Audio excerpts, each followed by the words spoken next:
Picture this, you're deep underground, in a world where time seems to just completely stand still, and yet it's constantly, quietly shifting around you. Welcome to this explainer. Today we're going to explore one of Ethiopia's absolute greatest natural and cultural treasures.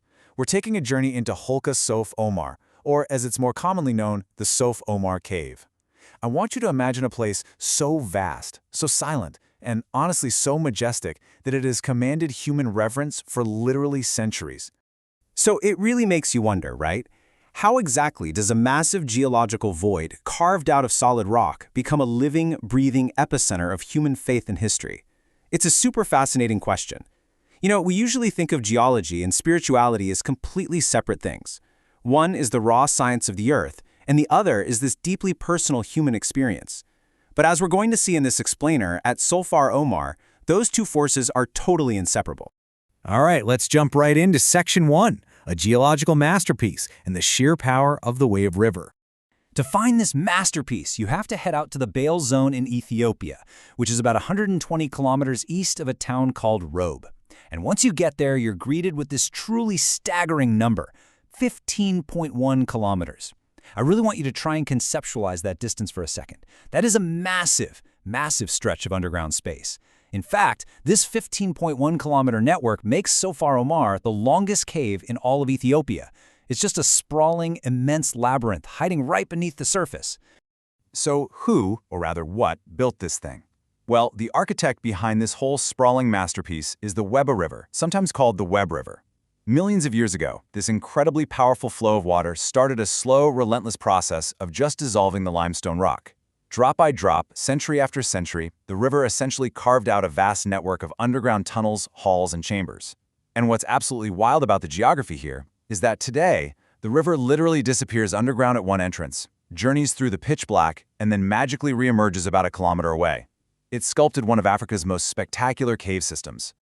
Moving on to Section 2. The Legend of the Sheikh, a sanctuary in the stone. According to local tradition, the cave gets its name from Sheikh Sof Omar Ahmed. He was a highly respected Muslim holy man who lived in the area many centuries ago. And honestly, when you consider the immense scale and that quiet grandeur of the limestone chambers, it's pretty easy to see how the space naturally invited reverence. It practically demands awe. And it was exactly that awe-inspiring environment that drew the sheikh into this underground sanctuary in the first place. The sheikh didn't just visit, he really utilized this vast, echoing environment for profound purposes. Centuries ago, he used those dark, quiet chambers as a place for deep prayer and as a center for meditation. On top of that, the sheer size and the hidden nature of the cave made it a perfect, safe refuge. The stone itself basically became a sanctuary, wrapping around him and protecting him from the outside world. Which brings us to Section 3. A sacred pilgrimage site where faith meets nature. Today, the cave pulls a really fascinating dual purpose. For centuries, because of the sheikh's history, it has served as a major Islamic pilgrimage site. But simultaneously, the cave preserves much older, local spiritual traditions from the surrounding region. So visitors are journeying here not just to look at the incredible natural beauty carved by the river, but to actively honor its deep, multifaceted religious significance. It just holds this very special place in the hearts of so many different people. And because of this completely unique convergence, Holqa Sof Omar has actually been placed on UNESCO's tentative list for World Heritage recognition. I think that really highlights how unique this cave is, not just in Ethiopia, but internationally. It isn't just a geographical wonder, and it isn't just a historical site. It's this incredibly rare combination of natural heritage and living, breathing cultural traditions that are still actively practiced right now. Let's pivot a bit for Section 4, Mapping the Labyrinth, Unveiling the Underground. If we take a step back and look at the timeline of human understanding here, it's honestly pretty striking.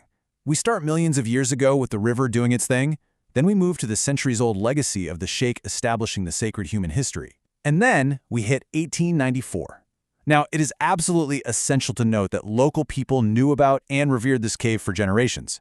But the first recorded exploration by an outsider? That didn't happen until 1894, by an explorer named Arthur Donaldson Smith.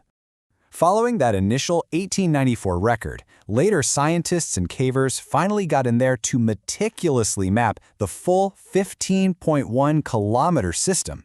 And what they revealed was mind-blowing.